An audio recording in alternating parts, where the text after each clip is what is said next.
사랑해 주님, 감사합니다. 이제 우리가 주님 앞에 나와 예배드립니다. 우리 예배를 받아주시옵소서. 감사합니다. 예수님의 이름으로 기도드렸습니다. 아멘.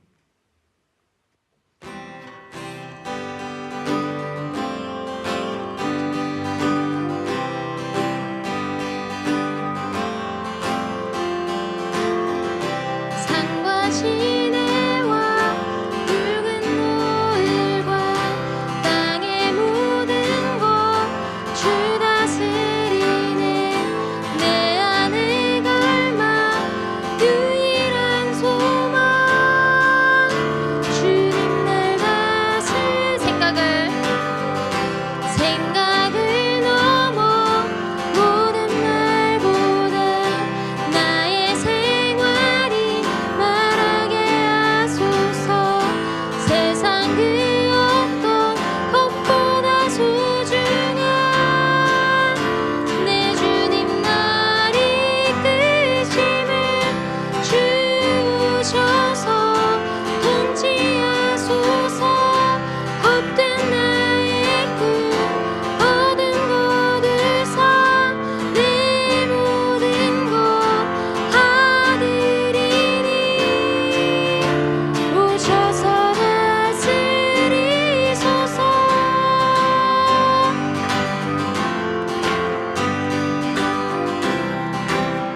다시 하겠습니다. 산과 시내와 붉은 노을과 땅의 모든 것 주 다스리네. 내 안에 갈망 유일한 소망 주님 날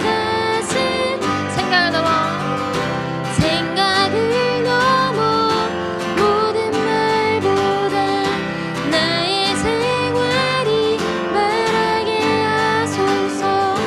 세상 그 어떤 것보다 소중한 내 주님 날 이끄심을 주셔서 통치하소서.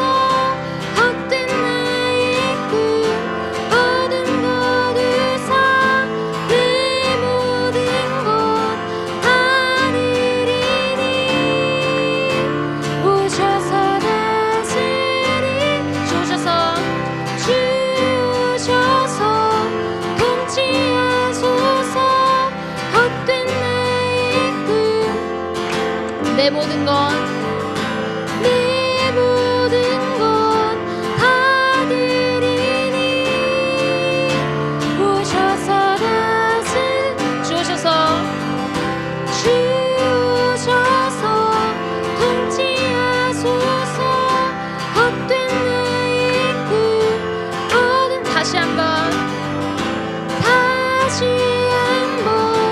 나의 주님 오셔서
다시 돌아봅니다. 주 말씀은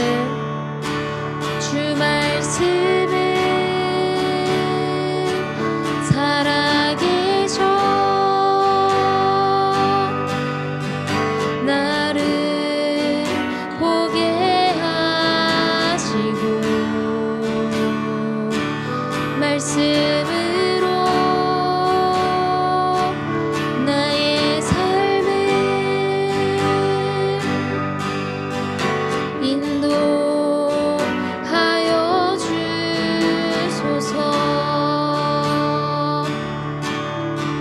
복 있는 사람은 악인의 꾀를 쫓지 않고 죄인의 길에 서지 아니하며 오만한 자의 자리에 앉지 아니하고 주의 말씀을 주야로 즐거워하는도다.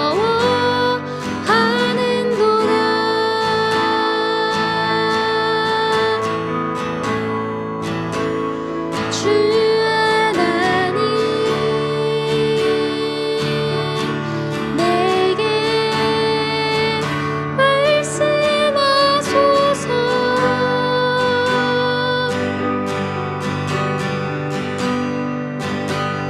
주의 말씀 듣기 나 원합니다.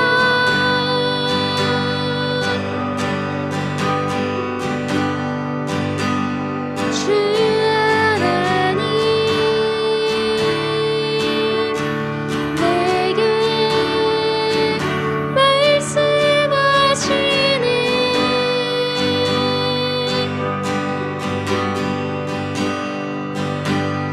주님의 뜻 알기 나 원합니다. 하나님의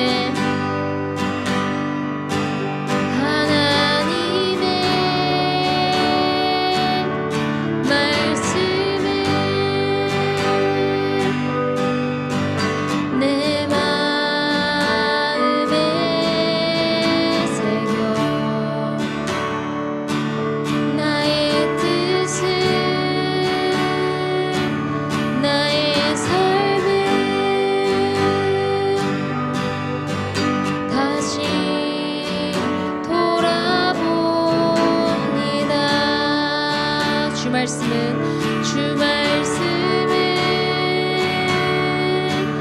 살아계셔 나를 보게 하시고 말씀으로 나의 삶을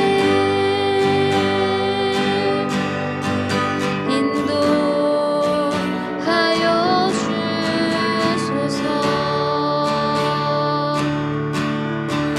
복 있는 사람은 악인의 꾀를 쫓지 않고 죄인의 길에 서지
문제를 마주할 때 누군가를 탓하고 원망하는 것이 아니라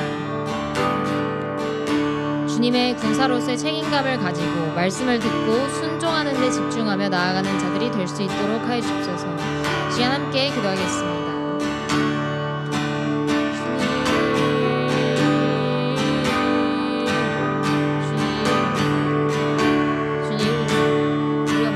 가운데에서 문제의 주님을 일점에 나아갈 수 있도록 하여 주시고, 주님, 우리가 문제들을 마주할 때 누군가를 탓하는 것이 아니라 하나님을 원망하는 것이 아니라 주님께서 우리에게 주신 그 책임감에 집중하며 나아갈 수 있도록 하여 주옵소서.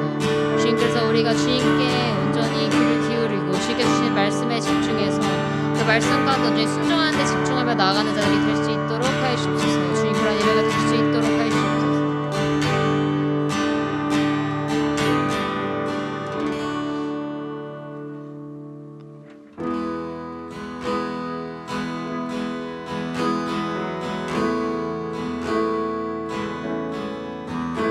순종이 제사보다 낫습니다. 순종이 제사보다 낫습니다. 순종이 제사보다 낫습니다. 오 주님이 모 순종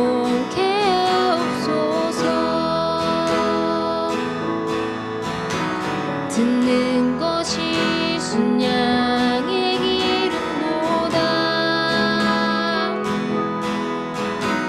듣는 것이 순양의 기름보다 듣는 것이 순양의 기름보다 낫습니다. 주여 순종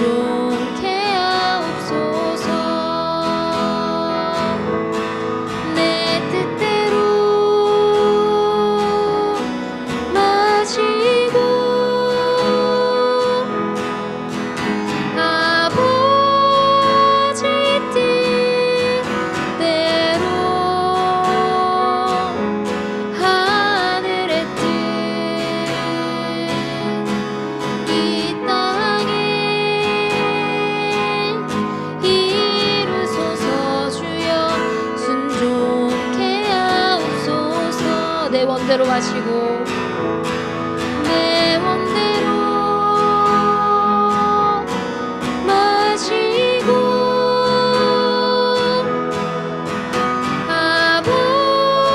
아버지와 대로 하늘의 뜻 내 안에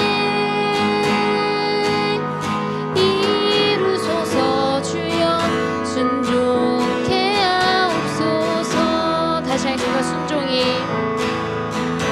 순종이 제사보다 낫습니다. 순종이 제사보다 낫습니다. 순종이 제사보다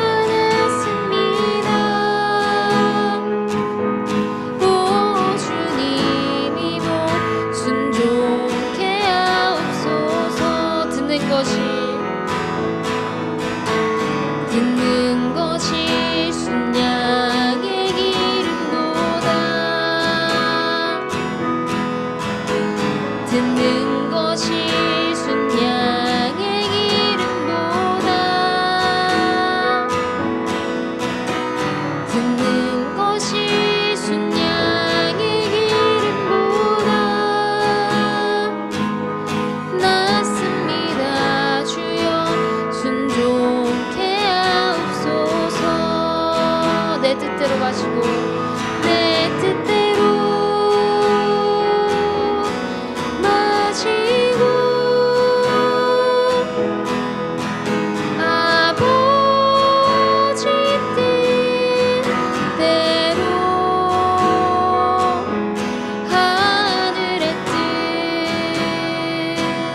내 원대로 하시고 내 원대로 마시고 아버지 원대로 하늘의 뜻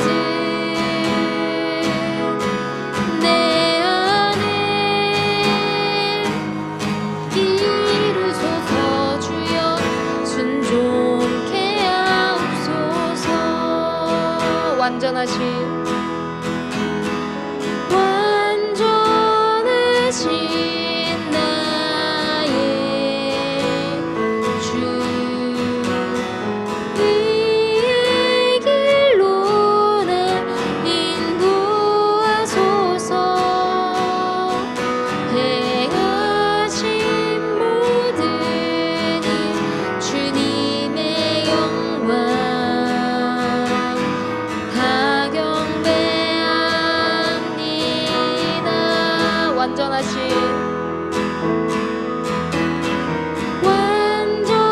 완전하신 나의 주 이 길로 날 인도하소서. 행하신 모든 일 주님의 영광 다 경배합니다.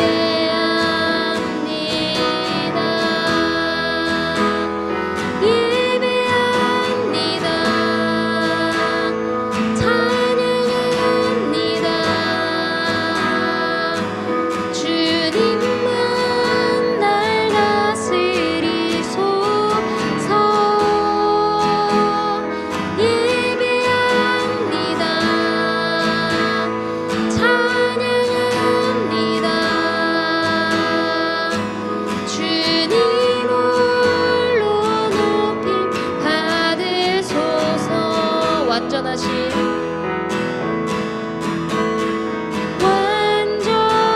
완전하신 나의 주 이 길로 날 인도하소서. 행하신 모든 일 주님의 영광 다 경배합니다.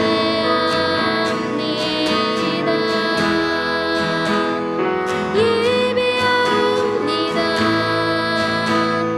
찬양합니다. 주님만 날 다스리소서. 예배합니다. 찬양합니다. 주님 홀로 높임 받으소서. 예배합니다. 예배합니다. 찬양합니다. 주님만 날 다스리소서. 예배합니다. 찬양합니다. 주님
기도하겠습니다. 주님, 오늘 우리가 드린 예배가 주님께서 기뻐 받아주시는 예배가 되게 해주십시고 주님 온전히 경외하는 예배가 되게 해주십소서. 시간 예배를 함께 기도하겠습니다. 주님,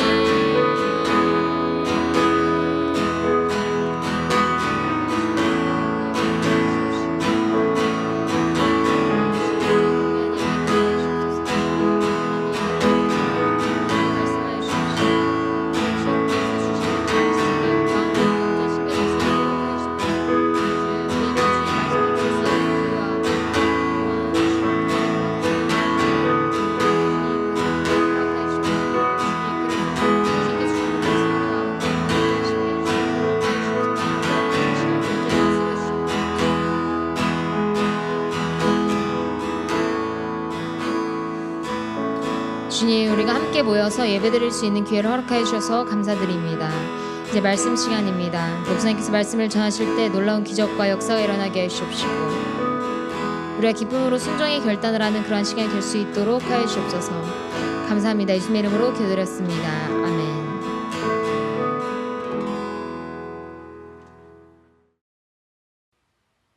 네, 오늘 우리에게 주신 말씀은 열왕기하 6장 24절에서 33절 말씀입니다. 열왕기하 6장 24절에서 33절 말씀입니다. 함께 읽겠습니다. 시작. 이후에 아람 왕 베나닷이 그의 온 군대를 모아 올라와서 사마리아를 애워싸니 아람 사람이 사마리아를 애워싸므로 성중이 크게 줄여서 나귀 머리 하나에 은 80세겔이요 비둘기똥 4분의 1갑에 은 5세겔이라 하니 이스라엘 왕이 성 위로 지나갈 때에 한 여인이 외쳐 이르되 나의 주 왕이여 도우소서. 왕이 이르되 여호와께서 너를 돕지 아니하시면 내가 무엇으로 너를 도우랴. 타작 마당으로 말미암아 하겠느냐 포도주 틀로 말미암아 하겠느냐 하니라. 또 이르되 무슨 일이냐 하니 여인이 대답하되 이 여인이 내게 이르기를 내 아들을 내놓아라. 오늘 먹고 내일은 내 아들을 먹자 하매 우리가 드디어 내 아들을 삶아 먹었더니 이튿날에 내가 그 여인에게 이르되 내 아들을 내놓아라. 우리가 먹으리라 하나 그가 그의 아들을 숨겼나이다 하는지라. 왕이 그 여인의 말을 듣고 자기 옷을 찢으니라. 그가 성 위로 지나갈 때에 백성이 본즉 그의 속살에 굵은 배를 입었더라. 왕이 이르되 사밧의 아들 엘리사의 머리가 오늘 그 몸에 붙어 있으면 하나님이 내게 벌 위에 벌을 내리실지로다 하니라. 그때에 엘리사가 그의 집에 앉아 있고 장로들이 그와 함께 앉아 있는데 왕이 자기 처소에서 사람을 보냈더니 그 사자가 이르기 전에 엘리사가 장로들에게 이르되 너희는 이 살인한 자의 아들이 내 머리를 베려고 사람을 보내는 것을 보느냐. 너희는 보다가 사자가 오거든 문을 닫고 문 안에 들이지 말라. 그의 주인의 발소리가 그의 뒤에서 나지 아니하느냐 하고 무리와 말을 할 때에 그 사자가 그에게 이르니라. 왕이 이르되 이 재앙이 여호와께로부터 나왔으니 어찌 더 여호와를 기다리리요. 아멘. 우리는 삶을 살아갈 때 눈을 뜨고 살아야 됩니다. 눈 뜨고 살아야 돼요.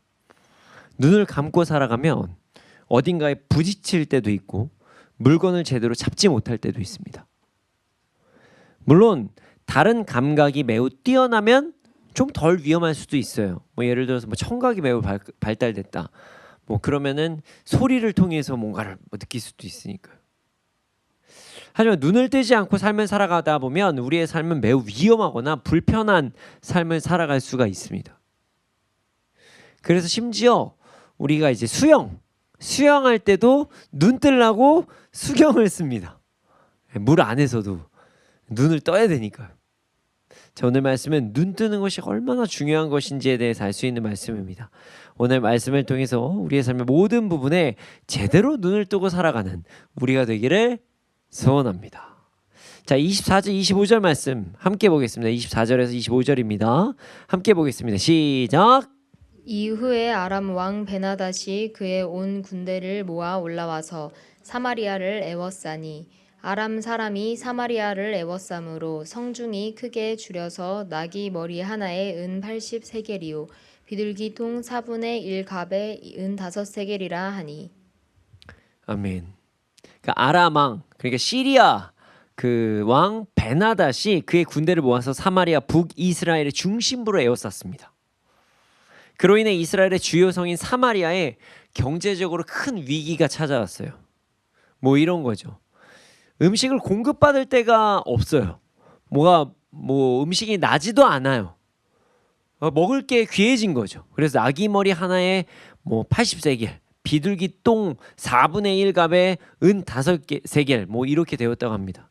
이게 무슨 말이냐면 이 두 가지로 생각할 수가 있거든요. 실제를 이야기하거나 그냥 그런 풍자를 이야기할 수도 있습니다. 당시에 나귀 머리는 먹을 것이 별로 없는 매우 천한 취급을 받았던 어떤 그 부위였대요.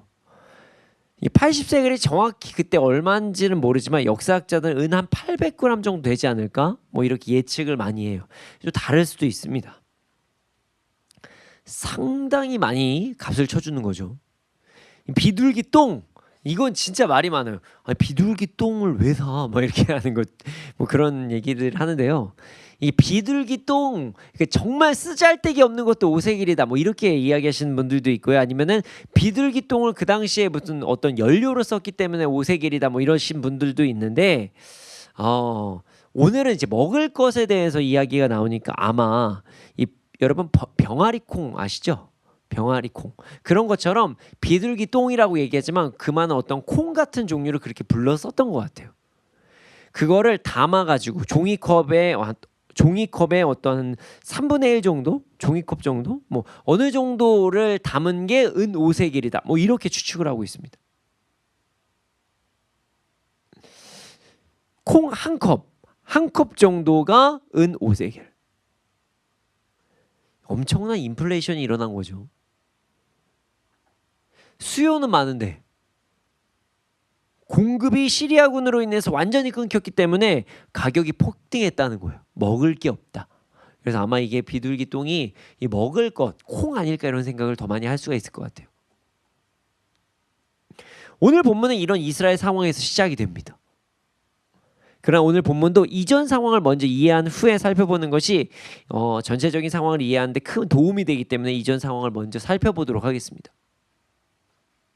자, 시리아 왕은요 지금만 공격한 게 아니라 옛날부터 이스라엘을 막 공격했어요. 그러나 공격하는 족족 공격이 실패했습니다. 왜냐하면 이스라엘의 선지자 엘리사 때문이었어요. 엘리사가 무슨 상관이지? 그렇게 생각하실 수 있죠. 자, 엘리사가 시리아 왕이 어떤 게릴라전처럼 어디를 딱 공격을 하려고 하면 왕이시여 그쪽에 공격이 들어올 겁니다 하고 미리 예측을 해준 거예요. 예언을 한 거죠. 하나님께서 주신 초자연적인 능력을 전쟁에 사용한 것입니다. 그로 인해 시리아 왕은요 분노합니다. 그리고 일단 내부에 스파이가 있는지 확인합니다. 이제 불길했던 거죠. 그 당시에 나아만 장군이 막 피부병에서도 나왔으니까 약간 의심 가는데 이렇게 생각을 했던 거예요. 그 과정에서 이스라엘 왕이 방어를 잘하게 된 그 이유는 하나님의 사람의 조언 때문이다 이런 이야기를 듣게 돼요. 그로 인해 시리아 왕은 엘리사를 잡기 위해서 군사를 보냅니다. 물론 매우 미련한 선택이었죠. 시리아 왕이 군대를 보내면 엘리사가 알았을까요? 몰랐을까요? 기도하면 아는 사람인데 그걸 몰랐을까요? 당연히 알죠. 근데도 보냈던 거예요. 화가 여기까지 올라가서 모르겠고 난 그냥 잡을 거야 이런 마음으로 그냥 보낸 거예요. 시리아 왕이 엘리사가 도단이라는 곳에 있다는 것을 알고 그곳에 군사를 보내서 엘리사를 공격하려 했을 때 기적이 일어납니다. 자, 어떤 기적이냐? 하나님께서 그때 이스라엘 군대를 사용하시는 것도 아니에요. 시리아 군대보다 더 크고 위대한 큰 군대, 하나님의 군대를 보내줘 버리십니다.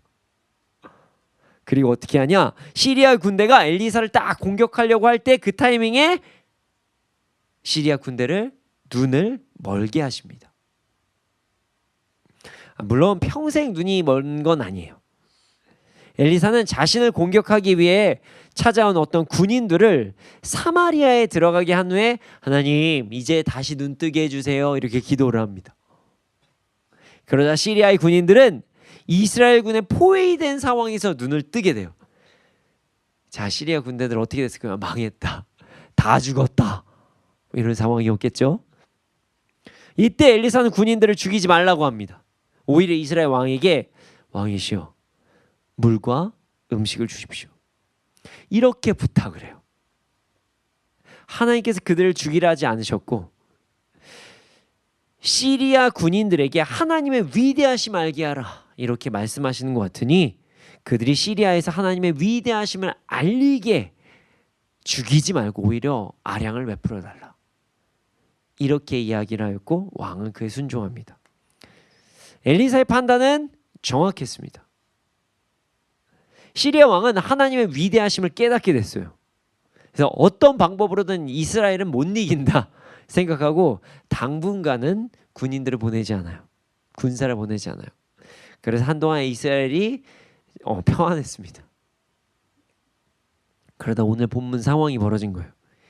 이 사람의 욕심이 끝이 없어요. 안 될 걸 알면서도 또 보낸 거예요. 근데 이번에는 어떻게 보내냐?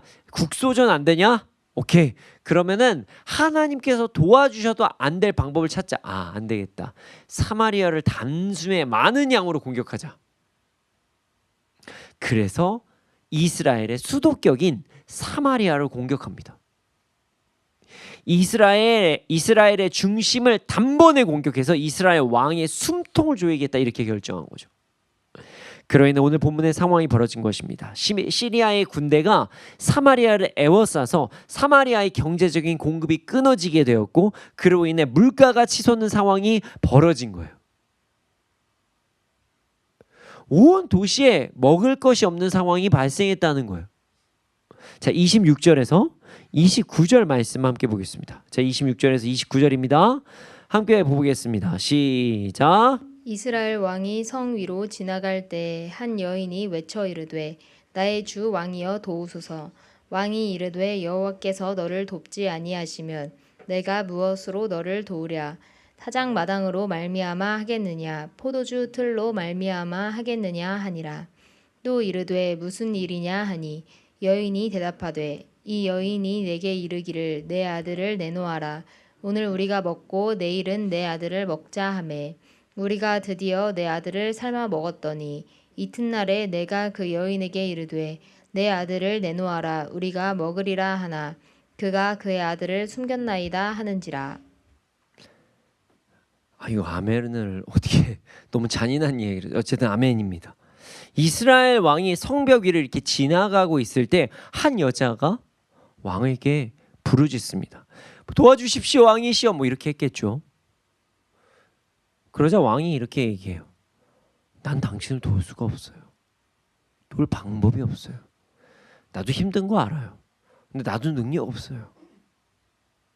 매우 무력한 행동을 보입니다. 무기력한 행동을 보여요. 물론 틀린 말은 아니에요. 틀린 말은 아니에요. 타작마당에서 가져다 줄 곡식도 없고 포도주 틀에서 술을 가져다 줄 수도 없기 때문입니다. 이런 거죠.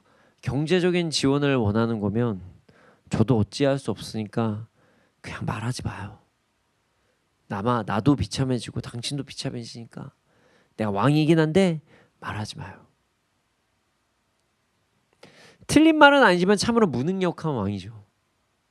어떻게 해서든 이 상황을 이겨내고자 격려를 하던 하나님께 부르짖던 어떤 그런 모습들을 보여야 되는데 무력하게 나 아무것도 못해. 난 몰라. 못해. 이렇게 하면서 성만 빙빙 돌고 있었던 거예요. 그러다 이제 왕이 자기가 한 말이 좀 마음에 걸렸는지 다시 한번 여인에게 뭘 도와줄까 이렇게 묻습니다. 그래서 진짜 충격적인 이야기를 합니다. 먹을 것이 도저히 없어서 이제 아사하기 직전에 이르자 두 여인이 서로의 아들을 잡아먹기로 결심했다고 합니다. 그래서 먼저 한 여인의 아들을 먹고 그 다음 날 다른 여인의 아들을 먹자 이렇게 결정을 하고 먼저 아들을 잡아먹었는데 그 다음 날 다른 여인이 자신의 아이를 숨긴 거예요. 이제 어떡합니까? 라고 이야기를 하는 거죠. 충격적이죠. 이거 어떻게 판결해야 되기도 애매해요. 그럼 그 여인한테 아들 데리고 와라 같이 먹을, 이거 이상하잖아요. 그러다니 니네 둘 다 왜 먹었어? 하자니 진짜 이 얼마나 끔찍한 아사 직전이었으면 그랬을까, 이런 것도 있고. 왕은 이런 말도 안 되는 상황이니 자신의 나라에서 그런 일이 일어났다는 것 때문에 이 성을 잃고 맙니다. 그리고 이제 엉뚱한 행동을 하기 시작해요. 자, 30절에서 31절입니다. 30절에 31절이에요. 함께 읽겠습니다. 시작. 왕이 그 여인의 말을 듣고 자기 옷을 찢으니라. 그가 성 위로 지나갈 때에 백성이 본즉 그의 속살에 굵은 배를 입었더라. 왕이 이르되 사밧의 아들 엘리사의 머리가 오늘 그 몸에 붙어 있으면 하나님이 내게 벌 위에 벌을 내리실지로다 하니라. 아멘. 아멘.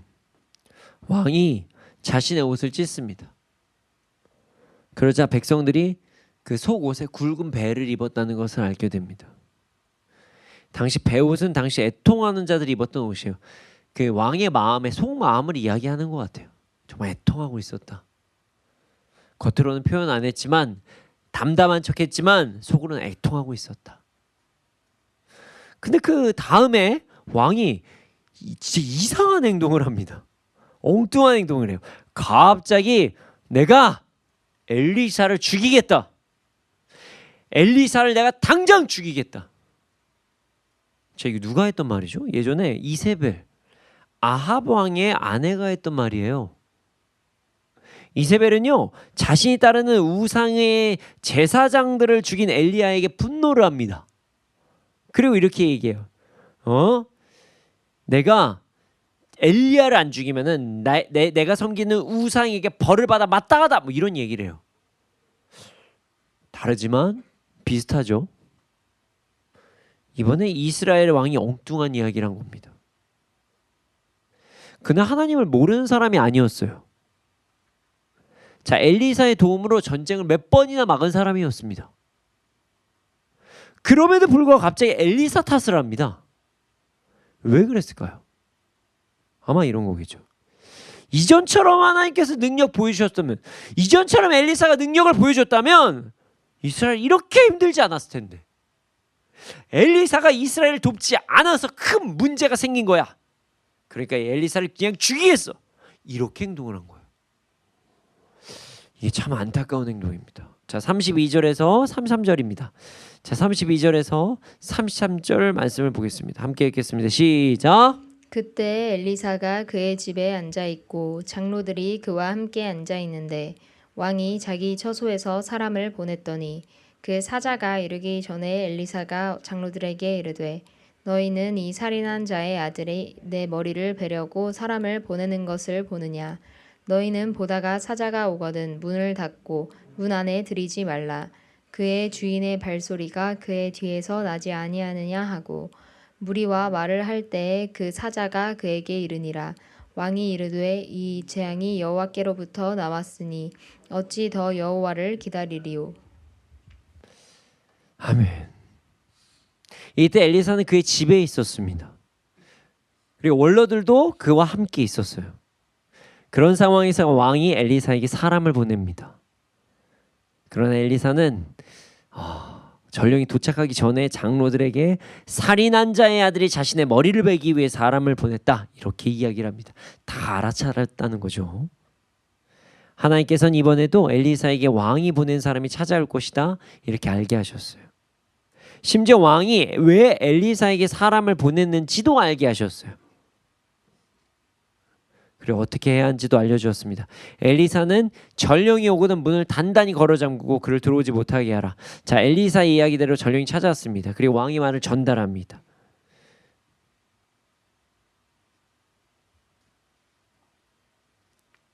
우리가 받은 모든 재앙을 보고 주님께서 우리를 도와주기를 언제까지 기다리겠냐, 왕이 이렇게 말씀을 전하셨다고 엘리사에게 이야기를 해요. 자, 엘리사의 예언이 적중했죠. 오늘 본문은 여기까지입니다. 제가 오늘 본문을 설명하기 전에 오늘 말씀은 눈을 떠야 한다, 뭐 이런 말씀을 드렸어요. 그렇습니다. 오늘 본문은요, 눈을 뜨는 것이 얼마나 중요한지 알 수 있는 말씀입니다. 눈 떠야 됩니다. 눈 감은 사람이 나오는데요, 그게 누구죠? 바로 이스라엘 왕이었어요. 이스라엘 왕. 이스라엘 왕이 어떻게 눈을 감았나요? 네, 믿음의 눈을 감았습니다. 진짜 눈 감은 거 아니고요, 이렇게 믿음의 눈을 감았어요. 믿음의 눈. 네. 오늘 본문의 마지막을 보면 내가 언제까지 하나님을 기다리냐고 이야기를 하면서 엘리사를 찾아온 것을 보면 믿음의 눈을 감았죠. 이스라엘 왕이 하나님께서 행하실 것을 기다리지 않고 엘리사를 찾아왔다는 것 자체만으로도 그는 이미 믿음의 눈을 감았다. 그냥 사실 찾아오는 게 정말 하나님 어떻게 하면 게 뜻을 구하는 게 아니라 엘리사를 죽이러 왔다는 것 자체가 믿음의 눈을 감았다는 거예요. 하나님의 행하심을 기다리지 못한 것도 믿음의 눈을 감은 거죠.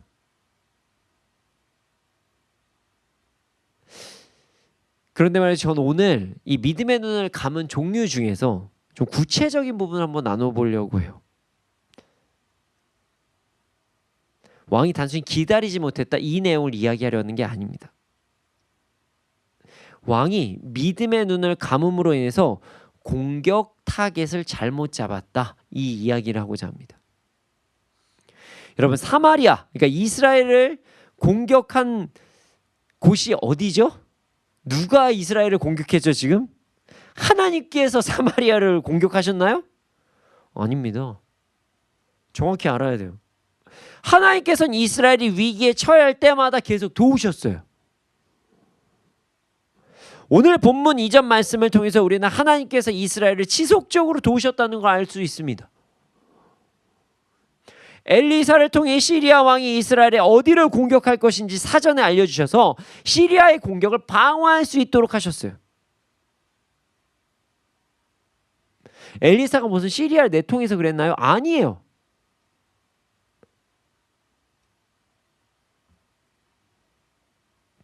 엘리사는 계속적으로 하나님의 사람으로서 이스라엘을 도왔어요. 그리고 엘리사는 기다리기만 했어요. 어떤 행동도 하지 않았습니다. 왕을 그냥 기다렸던 것 같아요.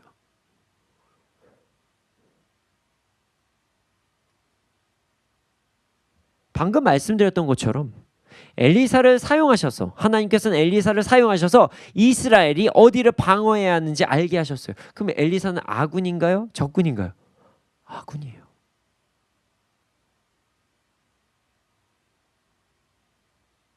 심지어 이전에는요, 시리아 군대를 사마리아로 데리고 와서 단번에 죽일 수 있는 기회까지 안겨주셨어요. 물론 이스라엘 왕에게 음식을 베풀어 주라고 이야기함으로써 하나님의 위대하심을 알렸고, 그로 인해 시리아 왕은 한동안 하나님을 두려워함으로 이스라엘을 공격조차 하지 않았습니다.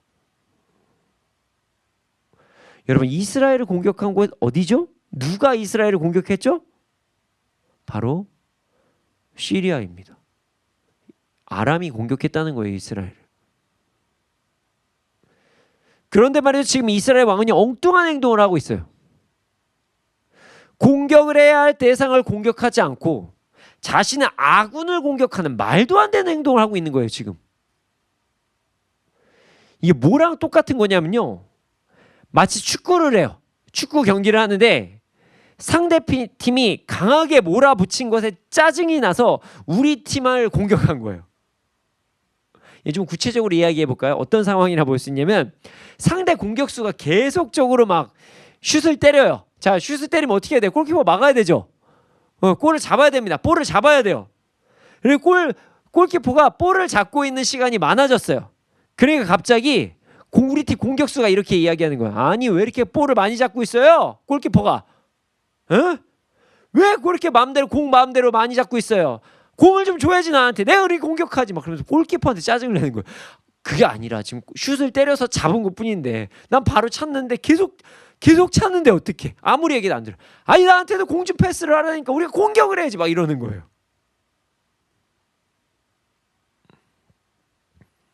그리고 상대팀의 공격수가 지속적으로 공격을 하니까 갑자기 우리 팀 감독한테 선수들이 따집니다. 아, 왜 이렇게 어려운 팀하고 붙게 했어요? 감독을 막 죽이려고 합니다. 뭐 하는 거 감독이 돼서 뭐 하는 거 지금 해결해 봐야지. 그럼 막 선수들이 막 저 선수라고 이제 축구 경기를 해야 될 게 아니야. 감독한테 막 따지러 가는 거예요. 우리 팀 감독한테. 말도 안 되는 행동이죠. 이는 자신이 답답하다고 눈을 감고 가까이 있는 사람, 정말 나를 돕고 있는 사람을 때리는 행동하는 것과 마찬가지라는 거예요. 우리는 어디서 공격이 오는지 정확히 보고 공격이 들어오는 것을 막아야 하는데, 그리고 제 반격도 해야 되는데 그냥 눈 감고 아무 곳에서는 막 이렇게 화풀이 할 때가 너무 많다는 거예요. 눈 감고. 눈 감으면 안 돼요. 그래서 이스라엘 왕은 믿음의 눈도 감고 현실의 눈도 감고 그냥 아군을 막 공격하는 거예요. 이스라엘 왕 왜 이런 미련한 행동을 했을까요? 왜 시리아에게 반격을 하지 않고 같은 아군 엘리사를 공격한 이유가 뭐였을까요? 이거 참 단순한데요. 만만해서입니다. 만만해서. 이게 무슨 말인지 아십니까? 아니 어떻게 엘리사가 만만해요? 설마 이스라엘 왕이 그렇게 생각했겠어요? 자 보세요. 이거예요. 엘리사는 자신의 아군이니 자신이 어떤 행동을 해도 참아줄 것이라고 생각한 거예요. 참아주겠지. 내 편이니까 다 받아주겠지. 제정신이 아니죠. 그래놓고 엘리사 죽이겠다고 한 거예요. 엘리사는 시리아 군대와 같이 어떤 많은 군사력을 가지고 있지도 않으니까 나 엘리사한테 그냥 화풀이 해야지. 말도 안 되는 행동한 거예요. 이스라엘 왕은 자신에게 찾아온 분노를 주체하지 못하고 자신의 아군을 공격하는 매우 우매한, 눈 감고 공격해서 다 죽이는 행동을 했던 거예요. 지금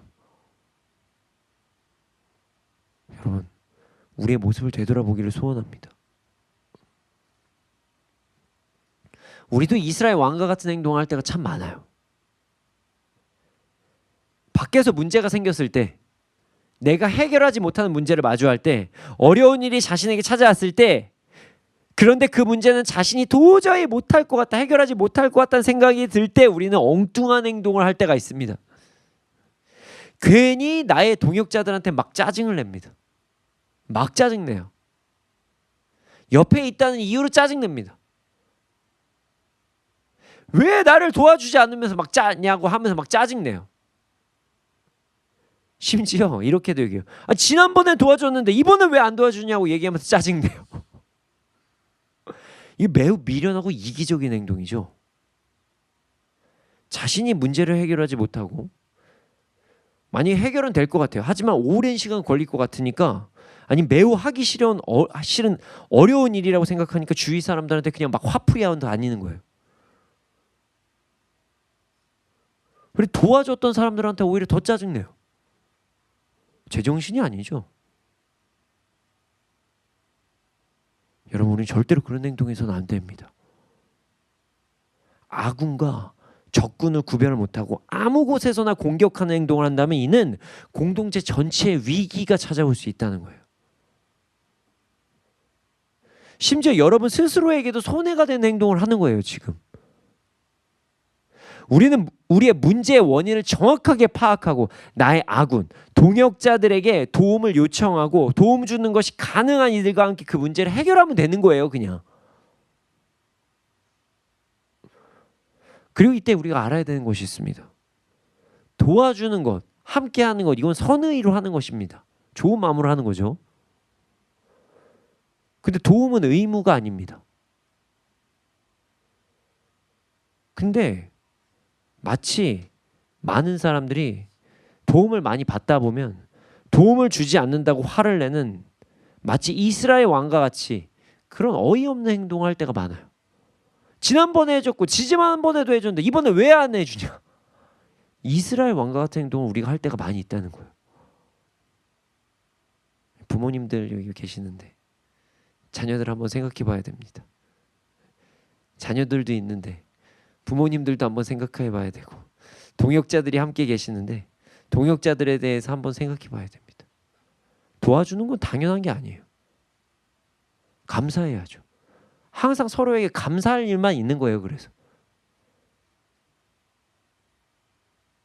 누군가의 섬기면 당연한 것이 아닙니다. 매우 감사해야 할 일임을 우리는 잊지 말아야 합니다. 엘리사가 매번 전쟁을 도와줬던 거에 오히려 감사를 해야지. 이번에는 왜 안 도와주냐고 하면서 엘리사를 막 죽이려고 해요. 책임감이 없다. 저게 무슨 선지자냐. 이제 죽이자. 야, 진짜 시쳇말로 죄송합니다 하나님, 양아치죠. 죄송합니다. 이거 말도 안 되는 행동을 하는 거 아니에요. 하나님의 사람이면 당연히 뭘 당연히, 자기는 하는 것도 없으면서. 그렇잖아요. 맨날 욕만 하고 막. 이는 눈을 감고 아군을 죽이는 우매한 행동이에요. 여기서 또 중요한 부분이 있습니다. 우리는 사람에게뿐만 아니라 하나님을 원망할 때도 있어요. 자신에게 어려운 상황이 생겼을 때 하나님을 막 원망할 때가 있다는 것입니다. 여러분, 하나님께서 여러분들에게 고통을 주시는 분이십니까? 아니에요. 절대로 그렇지 않습니다. 물론 여러분이 바르지 않는 길, 죄의 길을 걸어갈 때 다시 이쪽으로 돌아오라 하는 방법으로 우리의 연약함을 잠시 그대로 두실 때가 있어요. 너 내가 없이 사는 게 이런 거야, 이런 걸 보여주실 때도 있어요. 엄청 고생하고 막 돌아와요. 그래서 혹은 우리가 성장할 수 있도록, 성화할 수 있도록 잠시 훈련을 시켜주실 때도 있어요. 그러나 우리 하나님은 우리의 고통을 즐거워하시는 분이 아니십니다. 예수님을 이 땅에 보내셨다는 것 자체가 하나님께서 우리를 사랑하시고 하나님께서 우리의 고통을 기뻐하지 않는다는 것이 증거가 됩니다. 그 고통, 원래 십자가의 고통, 우리가 받았어야 되는 고통이잖아요. 그럼에도 불구하고 우리는 우리에게 문제가 찾아올 때 하나님을 원망합니다. 심지어 내가 잘못해서 생긴 일까지도 하나님을 원망해요. 그때 왜 나 안 말려줬어요? 그때 왜 나 안 막아줬어요? 하나님 다 하셨으면서 나 기다린 거지. 아무리 그래도 아니 다 하신다며 왜 나를 안 말려주셨어요? 뭔 소리예요? 자기가 잘못해놓고 자기가 유혹을 받은 건데. 오늘 너무 직구인가요? 매우 우매한 행동이라는 거예요. 이게 눈을 감고 아무데나 막 주먹 흔들려서 막 이 사람 저 사람 때리다가 나중에 하나님까지 막 때리려고 하는, 말도 안 되는 행동이에요. 여러분이 눈 뜨고 살아야 됩니다. 적군과 아군이 누군지 분명히 알아야 된다는 거예요. 우리는 아군한테 공격을 하지 말고 적군과 싸워야 돼. 적군과. 그럼 여기서 중요한 부분이 있습니다. 아군과 적군은 어떻게 가릴 수 있을까요? 눈을 뜨고 적군을 공격하려면 어떻게 해야 될까요? 자, 아군과 적군을 분별할 수 있는 방법, 말씀을 통해서 분별할 수 있습니다. 말씀. 믿음의 눈을 뜨는 부분을 설명할 때 저는 말씀에 근거하여 자신이 현재 믿음의 눈을 뜨고 있는지 감고 있는지 알 수 있다, 이렇게 자주 이야기를 했어요. 그렇습니다. 우리에게 하나님의 사랑으로 말씀을 근거하여 함께 동역을 하거나 조언을 하는 사람이라면 그 사람은 아군이에요.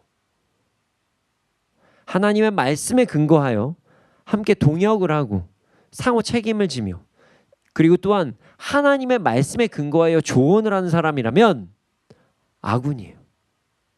반대로 세상의 방법을 이야기하거나 세상의 것에 대해서 뭔가 조음을 이야기하거나 죄에 대해서 하나님께서도 뭐 이해해 주실 거다 이러면서 권면을 하거나 비성경적인 세상의 논리를 가지고 자꾸 뭔가를 설명을 하려고 한다면 이는 그냥 연약한 행동을 하는 자들입니다. 제가 연약한 행동을 하는 자들이라고 그랬어요. 이들하고 싸우란 얘기는 아니에요. 우리의 씨름은 혈과 육이고 죄의 길로 안 가는 겁니다. 우리의 진정한 동역자를 우리는 말씀을 근거로 분별할 수 있다는 것입니다. 말씀을 근거로 하여 눈을 뜨고 아군과 적군이 나눠진다면 우린 절대 아군들을 공격해서는 안 돼요. 아군들이 하는 말에 짜증내서는 안 돼요. 아는데 짜증나면서 만들 때 있잖아요. 그러지 말아야 돼요. 듣기 싫어도 들어야 돼요. 막 듣기 싫다고 막 짜증내고 그러시면 안 돼요. 아군이잖아요, 서로. 사실 제가 아군과 적군을 이야기하지만 우리는 사람과 싸우면 안 됩니다. 사람들과 싸울 필요가 없어요. 사람하고 싸우면 안 됩니다. 왜냐면요, 우리의 씨름은요 혈과 육이 아니라고 분명히 성경에 기록되어 있어요. 말씀에 근거하여서 잘못된 것이라면 받아들이지 않으면 되는 것입니다. 나의 이웃을 미워할 필요가 없어요. 나의 이웃에게 화낼 필요도 없어요. 그냥 받아들이지만 않으면 돼요. 그리고 맞는 말이면 함께 걸어가면 돼요. 우리는 우리의 이웃, 우리의 동역자를 절대로 공격해서는 안 됩니다. 어려우시나요? 말씀을 따라 살아가고 나의 이웃에게 선한 말을 하고 공격하지 않고 사랑을 해야 된다는 거예요. 이렇게 하면 좀 더 쉽죠? 그러나 나의 이웃이 하는 이야기가 되게 달콤하게 들려도 하나님의 말씀에 어긋난 것이라면, 이 세상의 논리라면 그 사람과 싸울 필요는 없어요. 하지만 그 말에 대해서 멀리하면 된다는 것입니다. 굳이 싸울 필요는 없어요. 사람과 싸우라고 하는 것도 비성경적이죠. 혈과 육이 아닌데 그냥 그 말을 거부하면 됩니다. 그리고 하나님께 문제를 놓고 기도하면 돼요. 최선을 다해 하나님의 방법으로 문제를 해결하기 위해 노력하면 됩니다. 포기하지 말고 끝까지 말씀을 의지하여 기도하면서 그냥 노력하면 되는 거예요. 그럴 때 우리는 눈을 감고 아무 곳에나 막 공격하는 사람이 아니라 아군 적군을 바르게 분별하고 악한 영을 대적하고 하나님의 말씀에 순종함으로 우리의 문제에서 자유한 삶을 살아갈 수 있을 것입니다. 여러분, 더 이상 눈 감고 아무 곳이나 공격하지 맙시다. 우리의 부정적인 말과 행동으로 인해 우리의 동역자들이 다칠 수 있어요. 심지어 우리의 부정적인 말로 인해 나 스스로를 다치게 할 때도 있어요. 그리고 공동체가 막 깨어질 수도 있어요.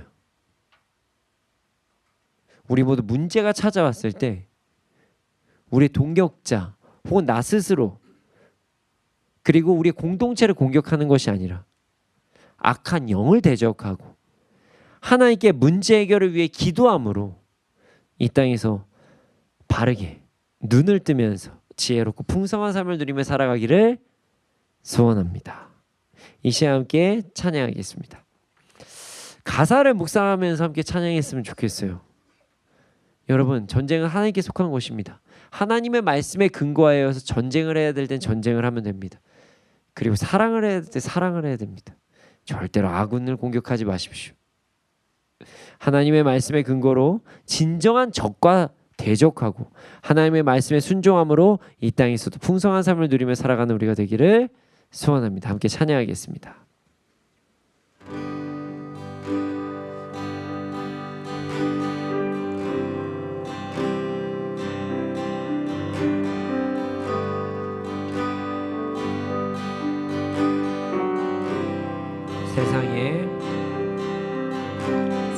세상의 유혹 시험이 내게 몰려올 때에 나의 힘으로 그것들 모두 이길 수 없네.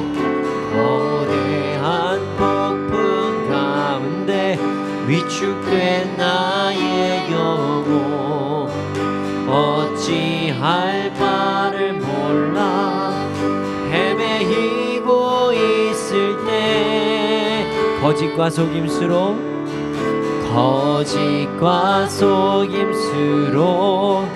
가득 찬 세상에서 어디로 갈지 몰라 머뭇거리고 있네. 공중의 권세 잡은 자 지금도 우리들을 실패와 절망으로 넘어뜨리려 하네. 주를 찬양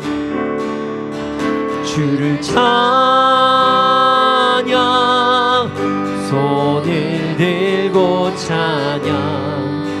전쟁은 나에게 속한 것 아니니 주를 찬양. 손을 들고 찬양. 전쟁을 하나님께 속한 것이니 주위를 둘러보면 주위를 둘러보면 아무도 없는 듯 믿음의 눈을 뜨면 보이는 분 계시네. 지금도 내 안에서 역사하고 계시는 사망과 어둠의 권세 물리치신 예수님 주를 찬양 손을 들고 찬양 전쟁은 나에게 속한 것 아니니 주를 찬양 손을 들고 찬양 전쟁은 하나님께 속한 것이니 주를 찬양 주를 찬양 손을 들고 찬양 전쟁은 나에게 속한 것 아니니 주를 찬양 손을 들고 찬양 전쟁은 하나님께 속한 것이니 주님 우리가 말씀을 근거로 눈뜨며 살아가게 하여 주시옵소서. 믿음의 눈을 뜨고 우리 아군 동역자들을 공격하지 않고 악한 영을 대적하며 나아가게 하여 주시옵소서. 우리 모두 언제나 믿음의 눈을 뜨고 동역자들과 말씀 안에서 함께 동역하고 하나님께 기도하며 문제를 해결함으로 이 땅에서도 진정한 승리자의 삶을 살아가게 해주시옵소서. 함께 주님의 이름 크게 한번 부르시고 기도드리시겠습니다. 주여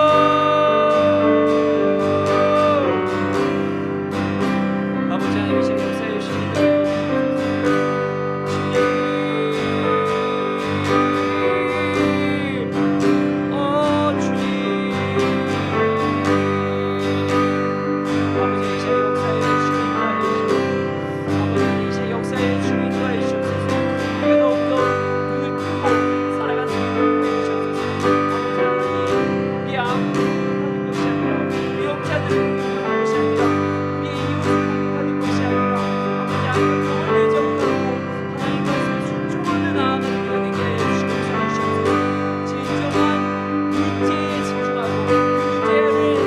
하나님께 그 문제를 가지고 나아가며 아버지 하나님 이 땅에서 함께 풍성한 삶을 살아가게 해주시옵소서.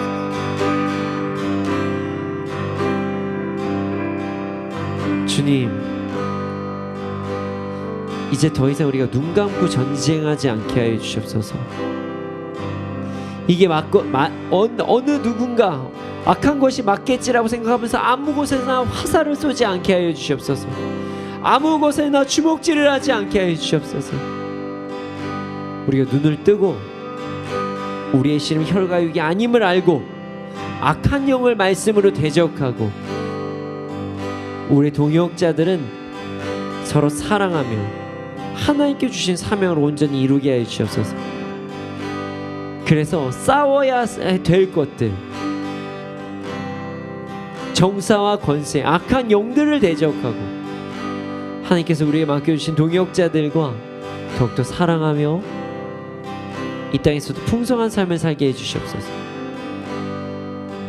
그렇게 될 줄로 믿습니다. 감사합니다. 이 모든 말씀 예수님의 이름으로 기도드렸습니다. 아멘.